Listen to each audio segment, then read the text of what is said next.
Hey everybody. You know, it may seem a little early, but I want to look back at the 2011 year for the Sonic the Hedgehog comic book by Archie Comics, as well as Sonic Universe. And I'll tell you, what a year it's been, folks. What a year. I mean, if you would have told me right now, at the beginning of this year, if you would have told me right now that everybody's favorite princess in the main Sonic the Hedgehog comic book, the very same princess that made a name for herself in the early stages of the comic, but mostly in Sat AM, if you would have told me that by the very writing hand or typing hand of Ian Poto Flynn, that she would end up being a mechanized version of herself, a roboticized version of herself, at the end of this, near the end of this year, I don't think anybody would have believed you. You know, we already pretty much have an idea of what's going to happen at the end of this month and going into next month. So, and again, like I said, I know it seems a little early, but you know, what a year it's been, folks. I mean, we started this year basically, I believe, around with issue, well, it's going to be about issue 221, am I right? About issue 221, 222 or something like that. Around that section. Because I know 29 was last month. Well, technically it was September. I know 28 was August. I know 27 was July. I know 26 was June. And I know May was 225. I know April was 224. I know March was 223, and I know February, ironically, was 222. So it's kind of surprising, if you will, that if someone would have told you in February, basically in 221, at the beginning of this year with 221, and then leading mostly with 222 and all, if someone would have told you that the events that have taken place in the comic would have happened, I don't think anybody would have believed you. Like I said, with what happened to Sally, you know, I don't think anybody would have believed you. With Jeffrey being revealed as a traitor, I don't think anybody would have believed you. Or even the fact that he was an Axis wizard, or a wizard in training, no one would have believed you. Heck, I wouldn't have believed it, but it happened. But you know, the same goes for Sonic Universe. You know, at the beginning of this year, we ended the Treasure Team Tango saga, and in February, we really kicked things off with the Silver Saga in Sonic Universe. Now, the Silver Saga, as many have pointed out, is actually nothing more than a soft-core, if you will, very soft-core adaptation of Ian Flynn's Other M. Now, Other M, in case some of you don't know, was a webcomic that Ian Flynn had worked on with other fans. He wrote the story, some fans did the artwork.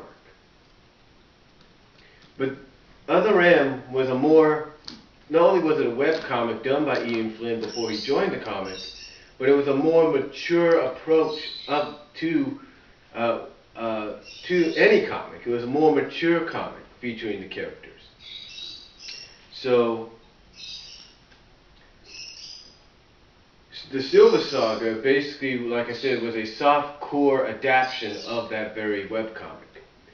Now, even though some fans were happy to see a character like Lala Sue, who goes by the name of Jenna Ka, in this story, a lot of fans were also kind of upset. They were upset by the fact that Ian Flynn had gone back on his word. He basically said, I'm never going to bring Other M or any elements of it into the comics. And with the Silver Saga and Sonic Universe, that's exactly what he did. Now, the Silver Saga did actually get some positive responses and actually surprised a lot of people at the end. And what I mean by surprising people at the end is with the is at the end is by having Jana Ka, Lala Sue, become the first female Urajek, but also the first angelic, good Interjack or Urjack, whatever you want to call it, whatever you want to call the name. And then after that, we got a little history. After that, a little history was made in Sonic Universe. The history was that for the first time ever, since the comic was mostly all game adapted to that point, excuse me, for the first time in the short history of that comic, original characters were given a story arc. And the original character that was given a story arc was Scourge the Hedgehog, aka the evil anti-Sonic, as well as the Suppression Squad, Fiona and her team. And this actually did get some mixed reviews, but mostly at times positive reviews. Some were mixed, some were mostly positive. Because not only did it spotlight Scourge, but it also gave you a bit of background on why all the characters in the Suppression Squad were, at the point that they were in their lives. Fiona's backstory, though, according to some fans, is kind of confusing. And now, after that, we are back into another game adaptation, which the Babylon Rogues story arc, which is sort of going to tie in, if you will, with the main comic in the next few months.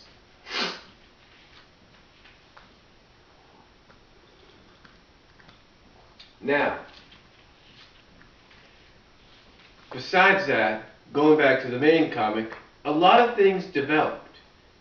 Again, to repeat myself, and I don't like doing that sometimes, but I do anyway, if someone would have told you at the beginning of the year that everything that has happened so far would have happened, if someone would have told you that Genesis would be what it was, no one would have believed you. If someone would have told you that 225 would be what it was, no one would have believed you.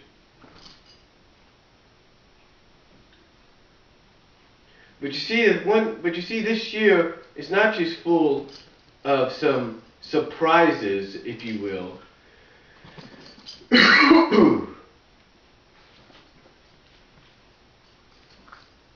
But it's also filled with some things that fans were hoping for. For example,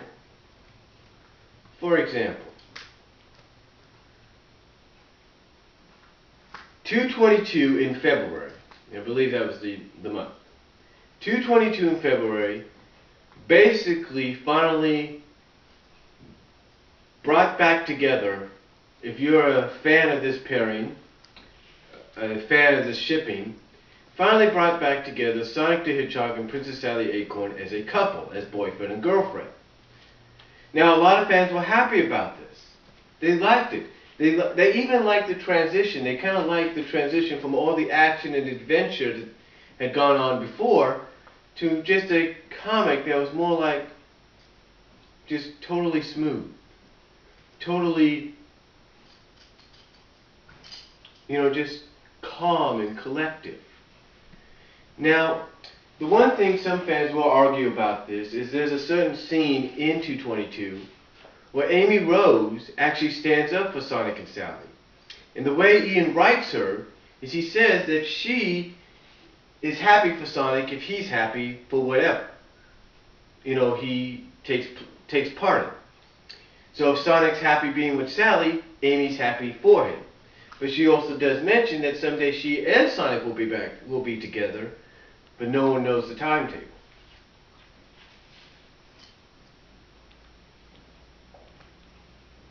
Now, it's also around this time to where Nicole's character actually gets some development as well. You see, Nicole, ever since the whole Iron Dominion arc, has been sort of the political target of many Mobians, mostly of Mina/Mina Mongoose, who apparently, like some other Mobians, had been having nightmares of Nicole losing control again and going back to being the Iron Dominion Nicole that she was. Now, I like this because it does show that, you know, she is more than just an AI, more than an artificial intelligence, that she can feel. In fact, they had a little backstory with Dimitri, who is now part of the kingdom, if you will. Basically, not only had changed his ways in a big way, but also said that he wasn't looking at an AI crying, that he was looking at a friend, a Mobian crying.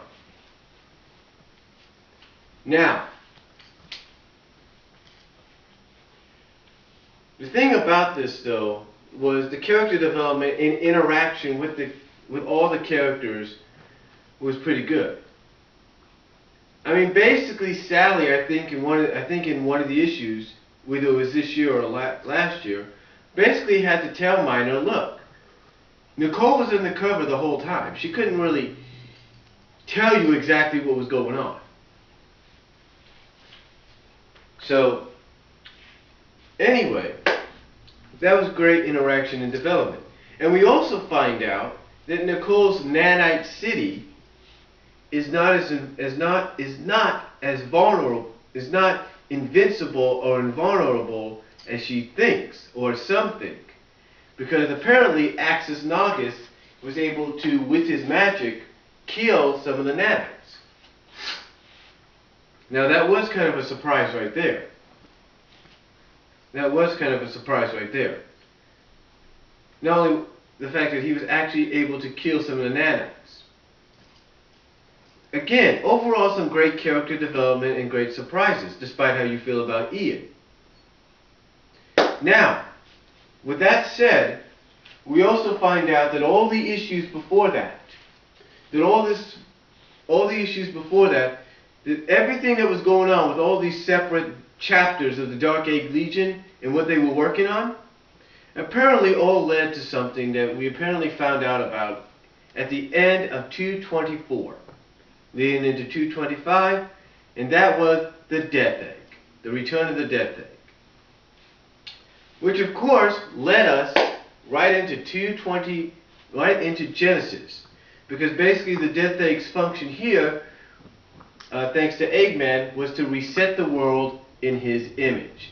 Basically the plan was for Eggman to go back, you know, kind of not only reset the world in his image, but reset it to the point that he wouldn't have to deal with Sonic, Sally, or anybody ever again. Now this is also where fans kind of got upset, because at the end of 225, Sally apparently is killed by a turret gun off screen. And a lot of fans didn't like that. Now she does appear in Genesis along with Rotor, known then as Boomer, and Antoine, and then Tails arrives. So basically, it's a different way of introducing how the characters met. Basically, sort of a soft reboot. Now, Genesis, of course, was met with mixed reactions. There's no doubt about it. At the end of it, we got led into the most recent issue, which was 230, and fans still didn't like what was going to occur because they apparently had found out already months before, thanks to a spoiler by Big Wayne Comics. So, overall, 2011 has been a very interesting year for the Sonic the Hedgehog comic book. The rest of the year, we pretty much know what's going to happen. But what will 2012 hold? We don't know, but we pretty much have an idea maybe what's going to happen there too, but we'll just have to wait and find out. What will 2012 hold? It's totally up to what we see and what is announced. Some things I feel are not going to last forever, like a certain robotization, but we'll just have to wait and see. That's all I'm going to say. Comment down below, tell me what you think, and I'll talk to you later.